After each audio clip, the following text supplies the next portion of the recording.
National institute of professional learning में आपका स्वागत है। नेक्स्ट की जो हमारे पास अवेलेबल है वो है सबसे इंपॉर्टेंट की, जो है एंटर की।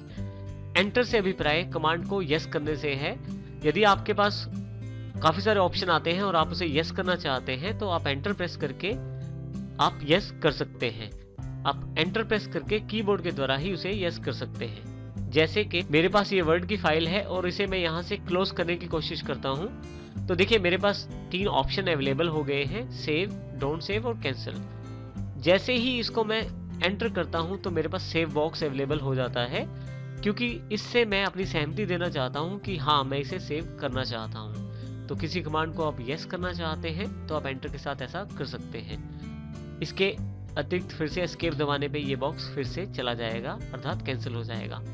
इसी तरह से यदि आप किसी टेक्सचुअल सॉफ्टवेयर में काम कर रहे हैं तो वहां पे एंटर से आप नेक्स्ट लाइन में आ सकते हैं। जैसे मैं यहाँ बिल्कुल लास्ट में क्लिक करता हूँ लाइन के, जैसे ही एंटर प्रेस करता हूँ नीचे वाली लाइन में मैं आ जाता हूँ। तो जब मैं एंटर प्रेस करता हूँ तो लाइन मेरी नीचे वाली लाइन सिलेक्ट हो जाती है और इस तरह से मैं यहाँ नीचे वाली लाइन में लिख सकता हूँ।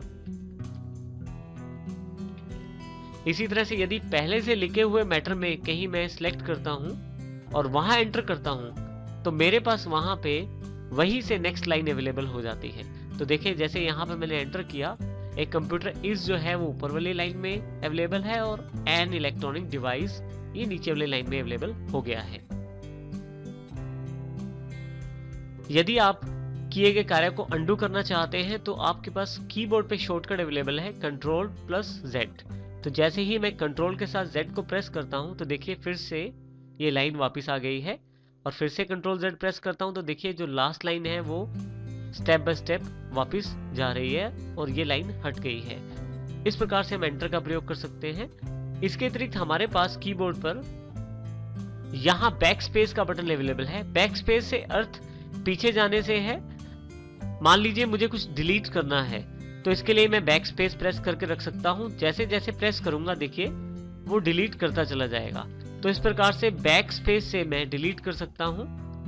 यहाँ एक खास बात यह है कि मान लीजिए मैं लाइन के बीच में क्लिक कर देता हूं और बैक स्पेस प्रेस करता हूं तो हमेशा ये लेफ्ट साइड वाले कैरेक्टर्स को डिलीट करेगा। और यहीं पे अगर मैं कीबोर्ड पे बना हुआ डिलीट बटन का प्रयोग करता हूं तो ये कर्सर के राइट हैंड साइड के कैरेक्टर्स डिलीट करेगा। देखिए दोनों में ये अंतर है, यानी कि जो आपका बैक स्पेस है वो आपका लेफ्ट साइड कैरेक्टर्स को डिलीट करता है और जो डिलीट बटन है वो आपके कर्सर के राइट हैंड साइड के कैरेक्टर्स को डिलीट करता है। तो इस प्रकार से आप इनका प्रयोग कर सकते हैं। नेक्स्ट बटन जो हमारे पास अवेलेबल है वो है स्पेस बार के रूप में।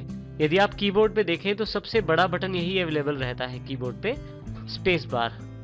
यदि हम किसी टेक्सचुअल सॉफ्टवेयर में काम कर रहे हैं तो हम स्पेस बार से स्पेस दे सकते हैं। जैसे जैसे मैं इसे प्रेस करता हूं वैसे वैसे मेरे पास स्पेस बनना शुरू हो जाता है। इसी तरह से जब लिखता हूं मैं कोई लाइन तो स्पेस के साथ मैं वो लाइन यूज कर सकता हूं। हर वर्ड के बाद मुझे स्पेस देना है तो मैं इसके लिए स्पेस का प्रयोग कर सकता हूं। हमारे पास यहाँ नीचे की तरफ एरो कीज दी गई हैं, जिसमें ये टॉप एरो की, डाउन, लेफ्ट और राइट। यदि मुझे किसी तरफ मूव करना है तो मैं इन कीज के अकॉर्डिंग मूव कर सकता हूं अपने कर्सर को। जैसे यहाँ मैंने कर्सर बीच में रख दिया है।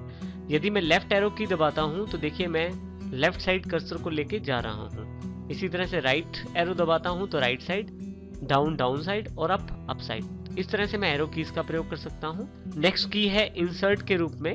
इंसर्ट का प्रयोग किसी लाइन में कुछ टेक्स्ट को इंसर्ट करने के लिए किया जा सकता है जो पिछले टेक्स्ट को ओवरराइट कर सकता है। नेक्स्ट मेरे पास बटन है होम और एंड के रूप में, पेज अप और पेज डाउन के रूप में। होम का अर्थ है शुरू में आना और एंड का अर्थ है अंत में जाना। जैसे कि यहाँ पे मैंने यहाँ कर्सर बीच में प्लेस कर दिया है। जैसे ही होम बटन प्रेस करता हूँ तो लाइन के बिल्कुल शुरू में मेरा कर्सर अवेलेबल हो जाता है।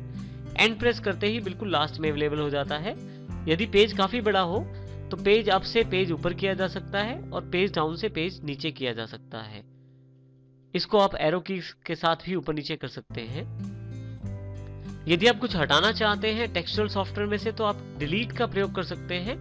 डिलीट बटन के साथ आप उस टेक्स्ट को हटा सकते हैं, जैसे कि पहले हमने एग्जांपल में देखा था।